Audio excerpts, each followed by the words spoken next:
My giddy aunt, it's all popping off, isn't it? You ain't so tough with that bad boy tuck. I'ma get it how I'm living, I'ma walk the walk.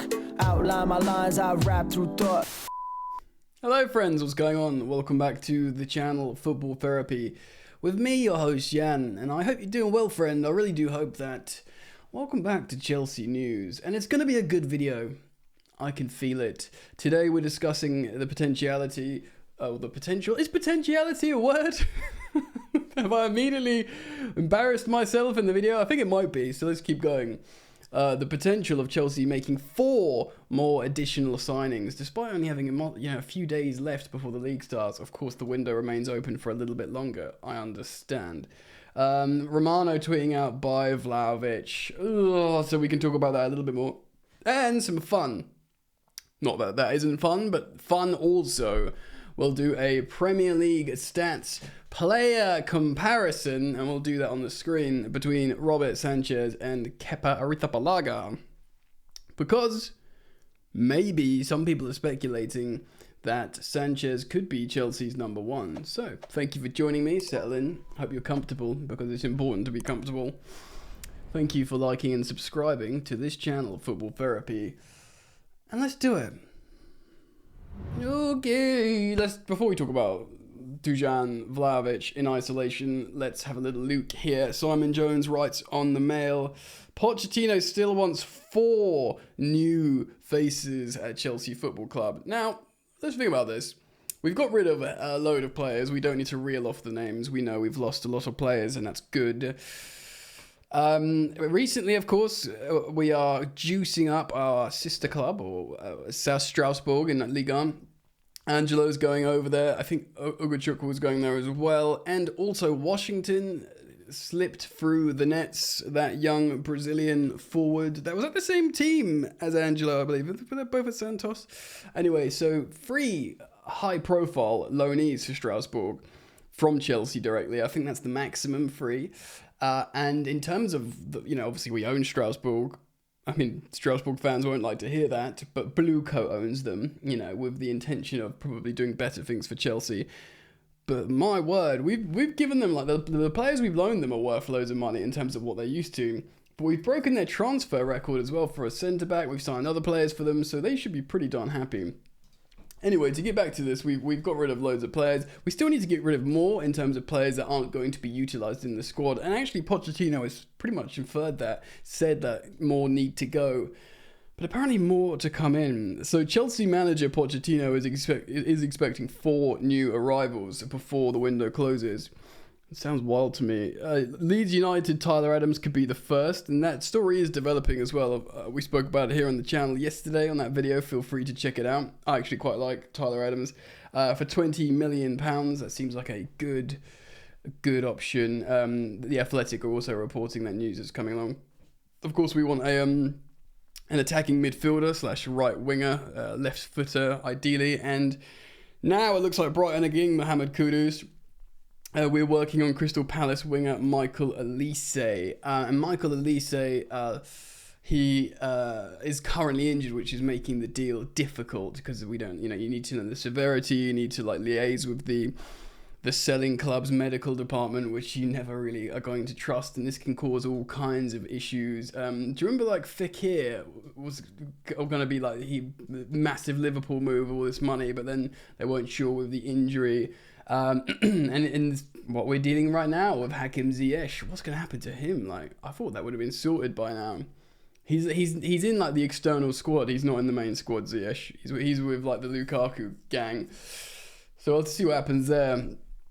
But yeah, so that's tough with Elise. I would really, really like Michael Elise. I've very much nailed my colours to the mast on him being I always said, look, if we get Cherki, Kudus or Elise, I'd be happy, but I always said that Elise would be my preference, and he's very, very good, very exciting young French winger.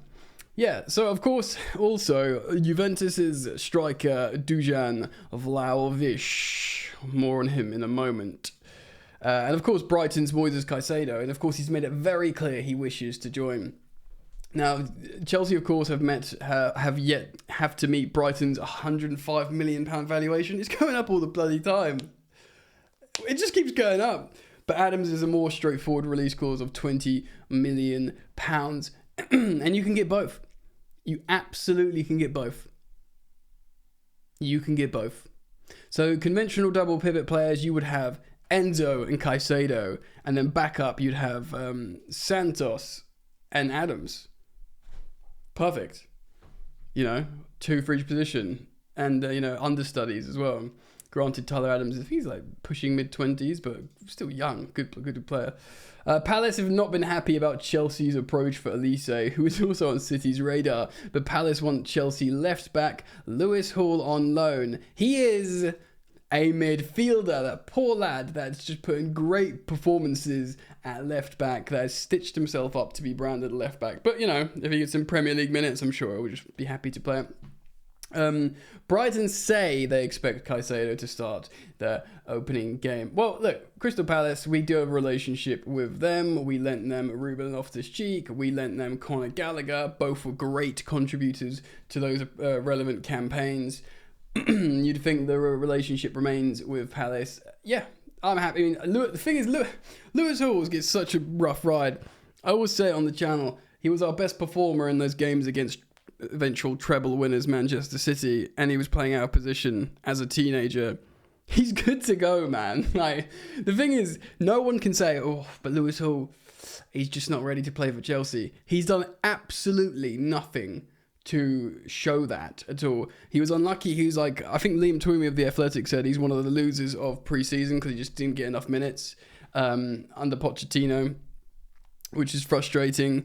But he's a great player. He's another pure profit Cobham Academy graduate. He will go on loan, do very well at Palace, walk that great path, and if he does the same stuff as Conor Gallagher, suits everyone. So, you know, I can't hate on that.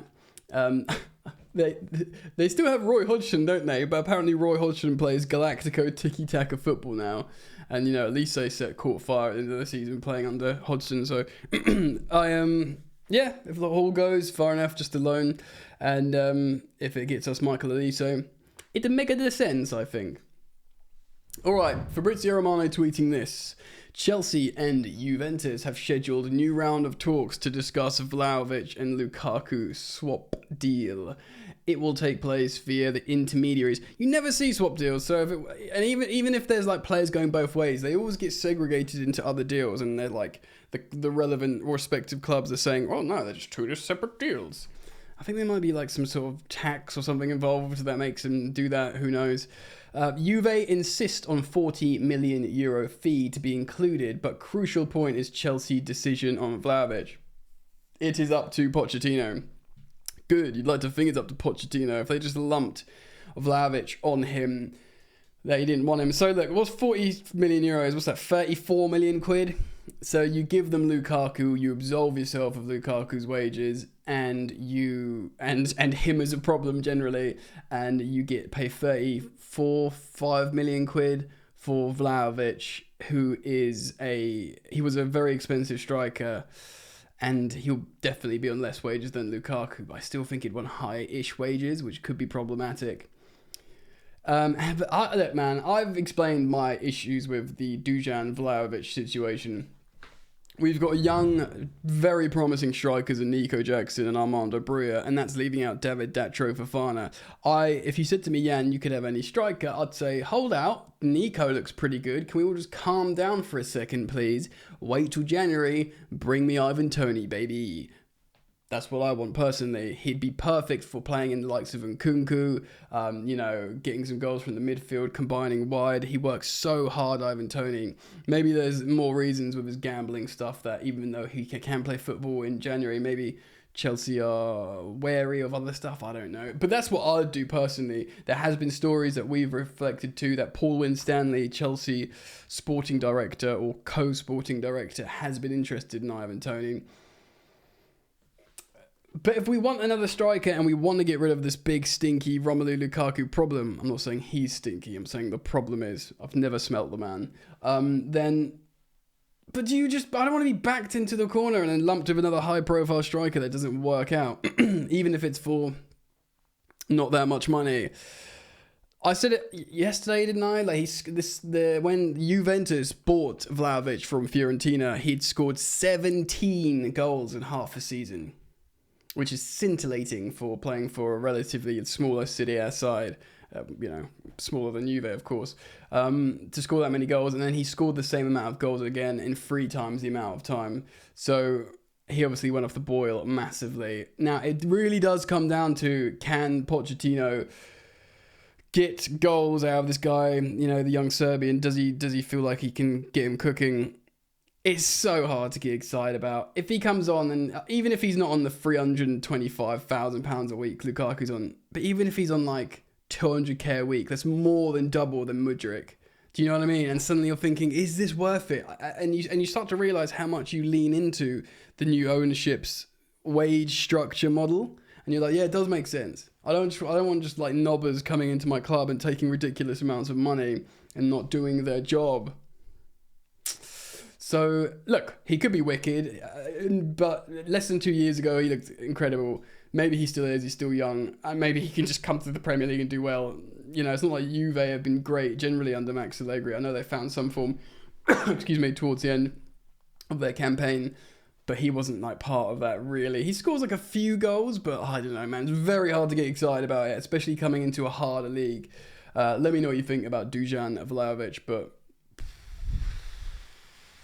if we get him for less, if we get him for like what, 25 million, I don't think we could get him for that, but plus Lukaku, it's tough, man. I look forward to reading your comments on Vlahovic. All right then, let's play a game, maybe. Who's gonna be our first team goalkeeper? La la la la la. There's your little jingle for this section. Hope you enjoyed it. Don't steal it.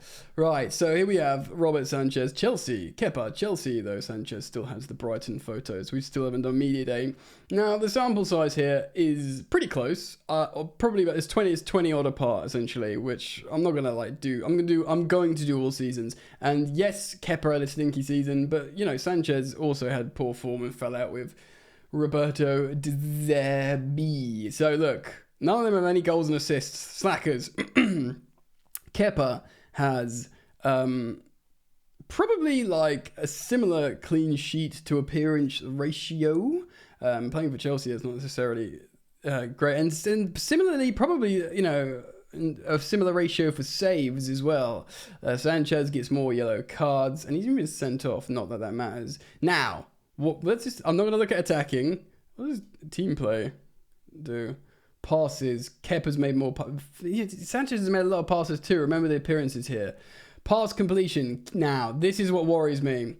He's got a 70% pass completion average, and Kepa has best part of 82. Kepa is good at passing with his feet, and this is kind of testament to, why he was dropped for steal, Robert Sanchez. Is he going to get better? Although he does like to pass forward more. Remember, he's played less games than Kepa.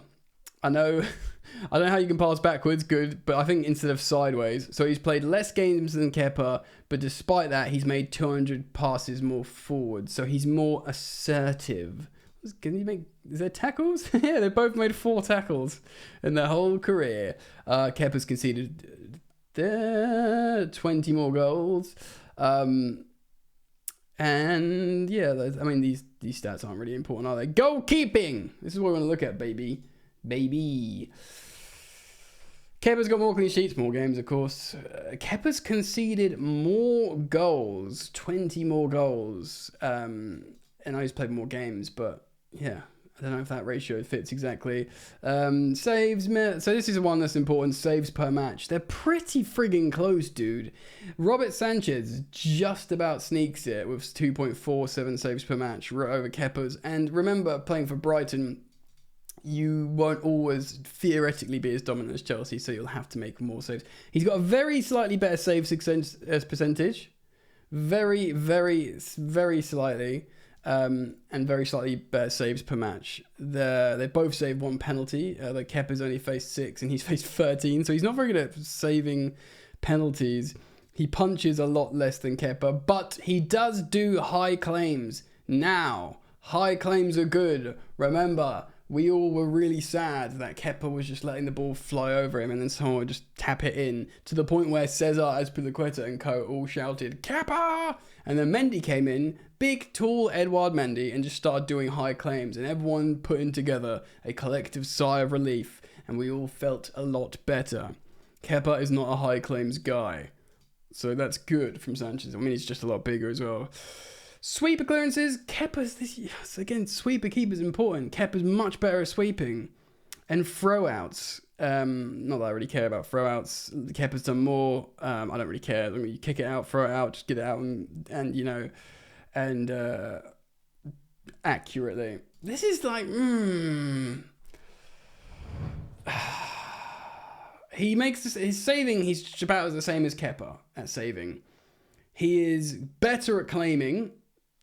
But his passing's worse. So his passing is bad. Well, bad enough for De Zerbi to drop him and bring in Steele as a replacement. He doesn't look like much of an upgrade. I know lots of people are thinking, yeah, he might push Kepa. And he might push him because he's got the stats to push him. And he's also 20, I think he's like, what, 25? So he's still, I think Kepa's 28. So he's a couple years younger than Kepa. They're both Spanish, of course, so they're like countrymen. They've worked together briefly in the national team. And I think also a really salient point is here, we've got loads of goalkeeping coaches. Poch has got his guy in now. He probably made Hugo Lloris, prime Lloris. Obviously, we haven't seen for a few years now.